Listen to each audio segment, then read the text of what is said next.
E aí pessoal, aqui quem fala é o Guto e sejam bem-vindos a mais um vídeo. Hoje a gente fala sobre o 6º episódio de Tianguan-Qihu, que vai partir do momento em que aquele homem todo machucado, praticamente morrendo, apareceu no templo, né? Os aldeões estavam pedindo ajuda por ele. Este homem acabou de despertar e ele se depara com Lian She e com San Lan ali no templo, e ele aparece muito assustado. Ele vai então contar sobre a passagem da lua crescente, Bouyao, eu acho que é assim que se pronuncia, mais ou menos. Ele vai falar sobre essa passagem. Inclusive o Lian She vai falar sobre o que ele sabia deste lugar, mas parece que ele não soube das mudanças que aconteceram e que há pelo menos 150 anos este lugar se tornou um lugar onde as pessoas que por lá tentam passar, a grande maioria delas simplesmente sumiu do nada. A questão é que é muito estranho ele ter participado de uma caravana com 60 pessoas e apenas ele ter sobrevivido.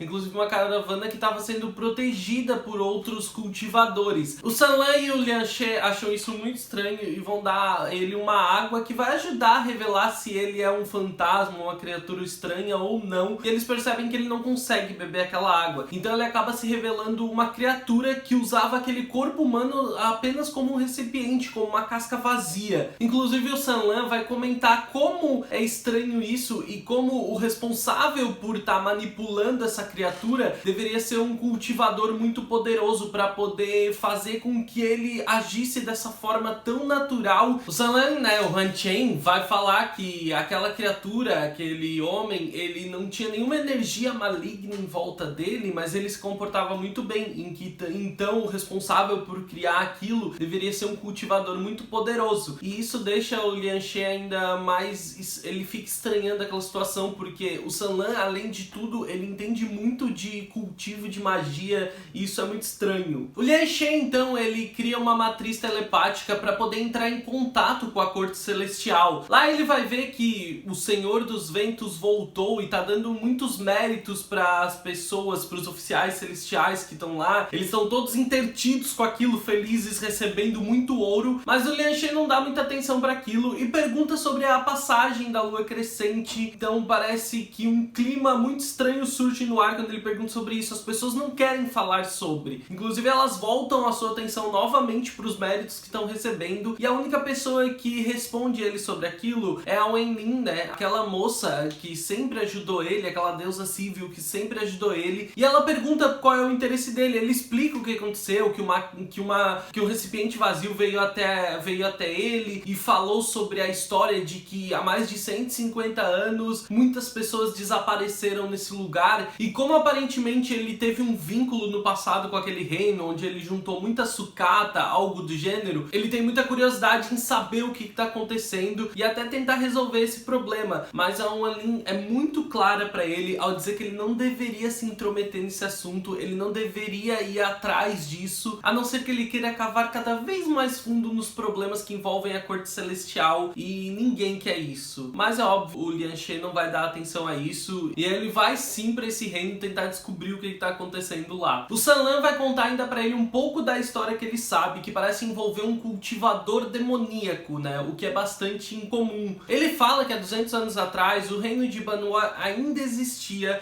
e que os soldados constantemente brigavam com os soldados das planícies centrais, né? Que estavam próximos a esse reino, e que existia esse cultivador demoníaco que também era o sacerdote imperial. Antes que ele possa continuar a história, eles são interrompidos por batidas na porta, e quem aparece é o Fuyao e o Nanfen, que vieram prontos para participar dessa expedição deles. Sem muita conversa, eles logo desconfiam do San Lan, do Huan Chen, e eles ficam bastante inseguros e até agressivos na situação. Só que o Huan Chen, ele aproveita disso de uma forma totalmente debochada, chamando eles de servos do Lian She, querendo que eles ajudem em tarefas corriqueiras corriqueiras como varrer o templo. Isso vai deixando os meninos super irritados. Mas ele é defendido por Lian She, óbvio, né, que tenta esclarecer um pouco da situação, mas eles não parecem muito conformados e continuam bastante desconfiados de toda a situação. Enquanto isso, o Fu Yao, ele prepara uma passagem, né, uma matriz de teleporte que eles chamam, que basicamente é um círculo mágico capaz de levar eles para qualquer lugar, só que quanto mais longe, mais poder eles gastam. A cena entre os dois ajudantes do Lian She e do Huan Chen discutindo, criando esse clima, é muito divertida, porque ele tem um poder de deboche gigantesco. Ele torna a cena muito engraçada, e quando um dos rapazes percebe que ele só tem uma cama no lugar e que o Lian She tem que ter dormido com o rapaz, ele fica ainda mais assustado, e tudo isso termina com muita desconfiança entre eles de que aquele cara não é confiável, aquele cara não é quem ele aparenta ser, ele não é apenas um jovem adolescente que tá sozinho no mundo. Quando eles chegam ao local, então, né, eles chegam a um reino diferente, eles são guiados pelos conhecimentos que o Sanlan tem da história. Ele vai tentar indicar o caminho,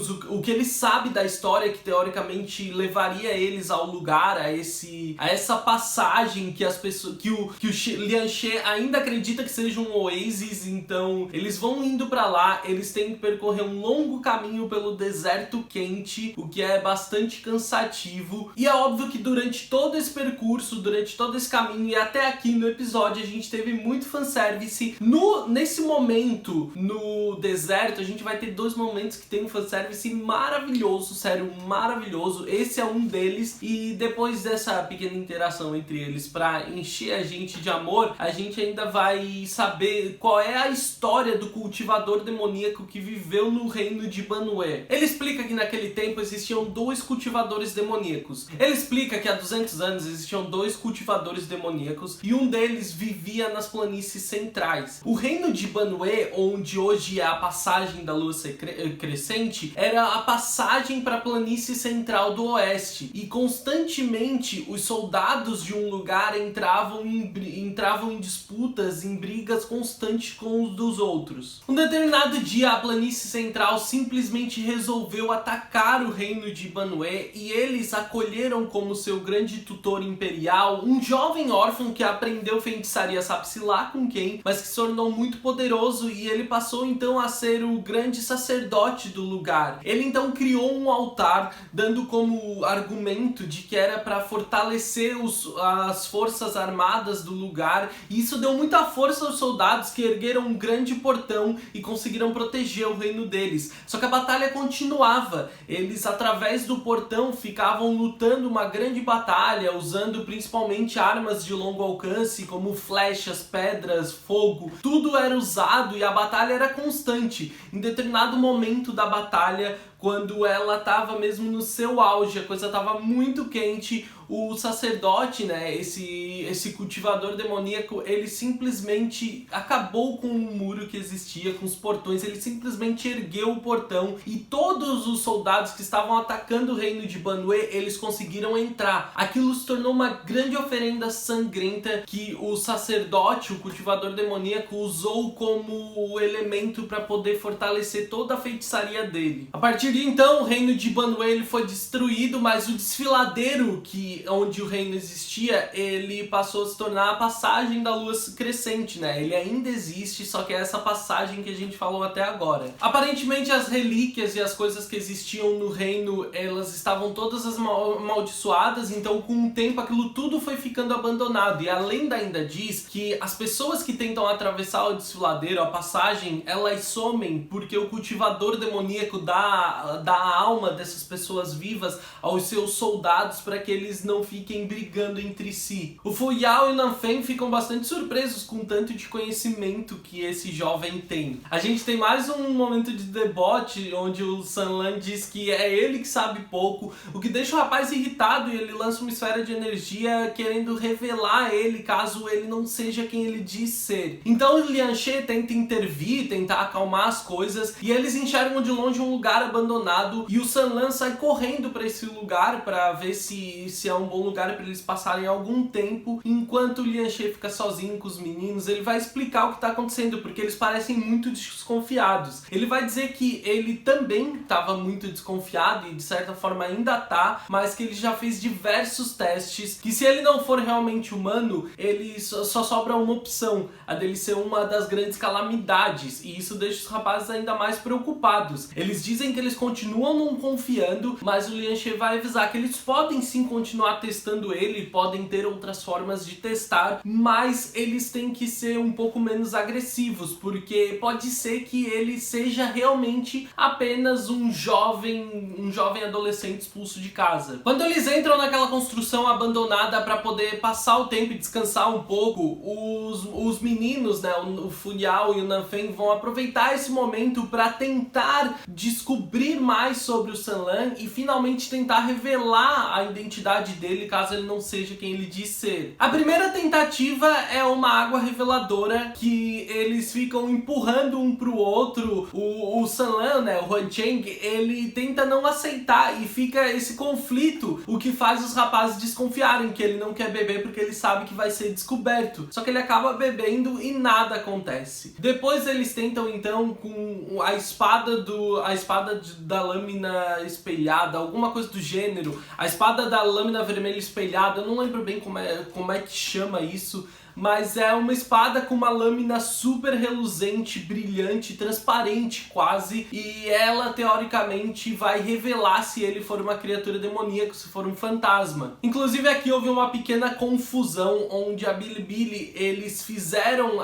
no primeiro momento do episódio a lâmina dela vermelha, o que muitos fãs criticaram, porque parece que a descrição na novel é de que é uma lâmina muito clara e reluzente, espelhada. Então eles criticaram isso. Eu achava a lâmina vermelha lindíssima, eu acho que ficou lindíssima, mas parece que para uma nova versão do episódio eles trocaram. A questão é que mais uma vez nada acontece e mais uma vez o Sanlan, ele vai sair debochando dos rapazes. E antes que a coisa fique mais grave e mais séria, o Lian She, ele percebe que o tempo lá fora tá mudando e que tem uma nova tempestade vindo. O Lian She vê algumas pessoas correndo no meio da tempestade ao longe e ele vai perguntar inclusive pro Sanlan se nessa história o cultivador demoníaco do reino de Banwell, ele era homem ou mulher. O Sanlan diz que provavelmente era uma mulher e ele vê uma figura feminina no meio desse grupo que corre na tempestade. Então os quatro acreditam que pode ser o cultivador demoníaco responsável por todos os problemas no lugar e vão atrás dele no meio da tempestade de areia, mas é óbvio que eles não se encontram, eles não encontram eles, e muito pelo contrário, em um determinado momento o Lian She, ele chega a se perder dos outros, fica até meio preocupado, mas logo ele se encontra os rapazes. Quando ele reencontra com o Sanlan, a gente tem mais um momento de fanservice maravilhoso, tá? A gente vê como é gostosa essa relação natural que os dois constroem entre eles. Isso é uma das coisas mais gostosas da obra e esse momento ele é muito importante, ele é muito gostoso de ver. Eles se reúnem todos então, os dois meninos parecem bem despreocupados, dizendo que aquilo é só vento e areia, que não pode fazer mal nenhum pra eles, mas o Lian She diz que tá preocupado, que parece que ela foi feita com magia, essa tempestade, que ela é muito estranha e que é pra eles ficarem atentos, mas mesmo assim os rapazes continuam despreocupados, né, achando que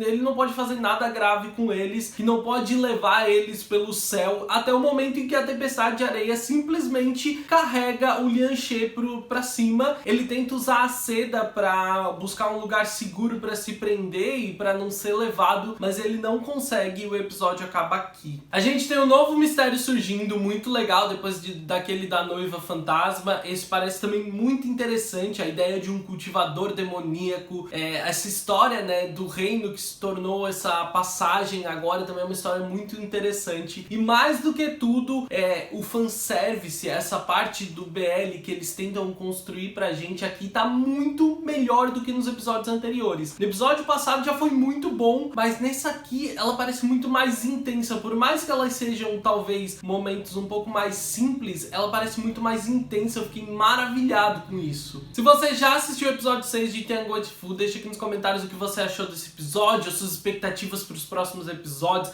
Eu acho que a gente vai ter aí muita ação, muita coisa divertida para descobrir. O Sanlan, né, o Huan Cheng, ele vai ter que em breve mostrar um pouco mais do que ele é capaz, porque aparentemente o Lian She tá em perigo, né? E se ele realmente se preocupa com o rapaz, ele vai ter que se envolver mais. Então a coisa vai ficar muito mais intensa ainda. Eu tô muito animado, muito empolgado. Eu quero saber de vocês também. E se você gostou do vídeo, deixa o seu like, porque ajuda bastante o canal. Se é novo por aqui, se inscreve, ativa as notificações para não perder nenhum dos próximos vídeos. Me segue nas redes sociais, @gutunu no Twitter e no Instagram. Espero que tenham gostado do vídeo. Eu vejo vocês no próximo vídeo. Um grande beijo.